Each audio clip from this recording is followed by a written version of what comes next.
Watch Fox News at 10.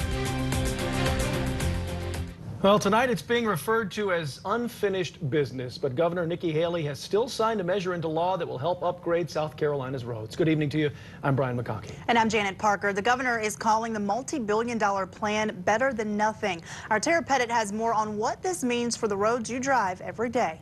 Well, another South Carolina Democrat is weighing in on the 2016 election, but this time it's in favor of Hillary Clinton. Months after endorsing Hillary Clinton, Representative Jim Clyburn telling Watch Fox that he's happy recent successes of the former Secretary of State's campaign. In endorsing Clinton, Clyburn said that his heart has always been with Hillary Clinton. She went down this road 8 years ago. She has now been successful, and it should say to all the young people especially why it's necessary not to give up on your dreams and your aspirations.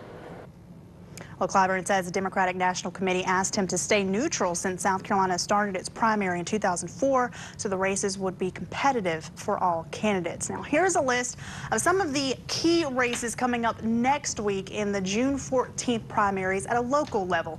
In Richland County, County Council, District 10, Dahlia Myers faces Bernie Scott. The winner will fill the seat left vacant by Kelvin Washington. For Senate, District 21, Wendy Brawley faces Daryl Jackson. In Lexington County, for the House of Representatives, District 71, Nathan Ballantyne faces Bill Malinowski. Now, for coroner, this is in Lexington County, Margaret Fisher faces Glenn Ross. The 11th Circuit Solicitor Candace Lively, Larry Wedkin, and Rick Hubbard are vying for that position. The winner of the 11th Circuit Solicitor position would fill the vacant seat left by Donnie Myers. Of course, Watch Fox will bring you complete election coverage next Tuesday. You can find the latest results on a special page created on our website at wach.com. New information tonight in the disappearance of Brittany Drexel. It's been 7 years since the spring breaker went missing in Myrtle Beach. Now FBI officials say Drexel is dead. Local and federal officials are ramping up their investigation. Summer Dash has the latest.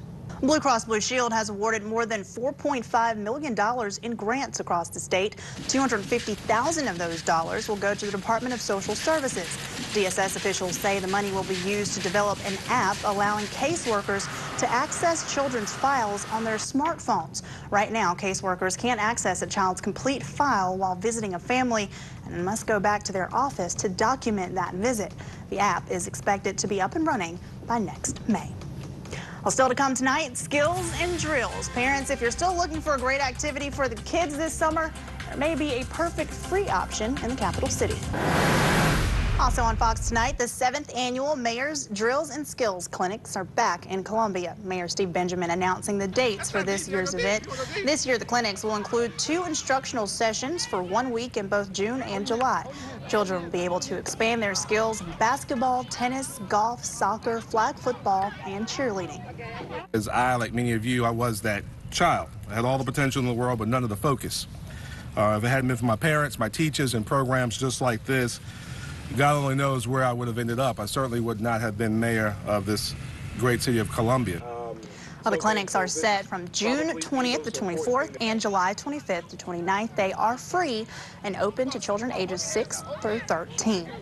Another annual favorite kicked off today. The Columbia Urban League Summer Jobs Program has helped high school teens for the past 25 years. Today, 150 teenagers got to be a part of this year's kickoff. Orientation was hosted at USC's Darla Moore School of Business, where each student was assigned their job for the summer that matched their interests. Now, the teens learned valuable life lessons for being successful in the workforce through this program. Organizers say it has changed thousands of lives. It makes a difference because at an early age, it teaches young people about work ethics and how to be productive in a work environment and how to connect positively with your employer.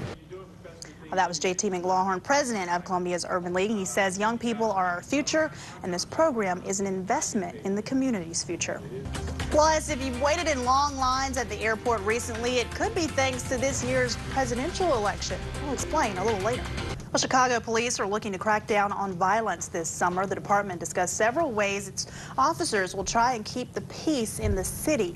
Chicago's top cop Eddie Johnson says police will do what it can to keep residents and visitors safe.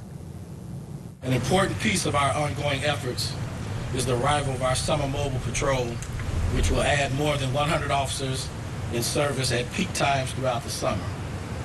This special unit will have the ability to move their deployments based upon emergent conditions, crime trends, or special events. Well, Chicago is already dealing with violence in the city's popular North Avenue beach. Johnson says officers will look at cracking down on underage drinking at the beach, which he blames for all the violence. Well, summer is just getting started, but some of you have already had to deal with extremely long lines at airports while waiting to get through security. It turns out many of those same TSA agents are working a second job as well, working at security political rallies. Christine Frizzell has more. I had no idea TSA agents were handling some of the rallies. Now you know, and it looks like quite a few are doing it. Could be the cause. Who knows? But we've heard it. Pack your patience, nonetheless. That's right. Straight ahead on Watch Fox News at 10, Drink Up. You may be surprised to hear what more Americans are using to quench their thirst these days. Oh, bottled water is on the verge of becoming the most consumed beverage in the U.S. According to the Beverage Marketing Corporation, bottled water consumption rose more than 120% over 15 years. At the same time, other beverages dropped more than 16%.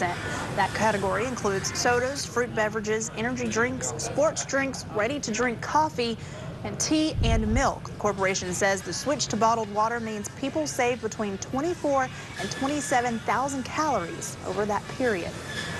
Well, Southwest Airlines is out with its 72-hour sale again. The airline has cut rates for 3 days in June and October for the past several years. But this time around, the sale that started Tuesday on dozens of Southwest's shortest nonstop routes has more restrictions. The fares of less than $100 round trip are limited to certain days of travel, but still a good deal if you're flexible. Well, so no Jared's, no Tiffany's, no nothing. No, nothing. No. Just saving for the house. The people trying to save money, Janet. Hey, gotta do what you gotta do.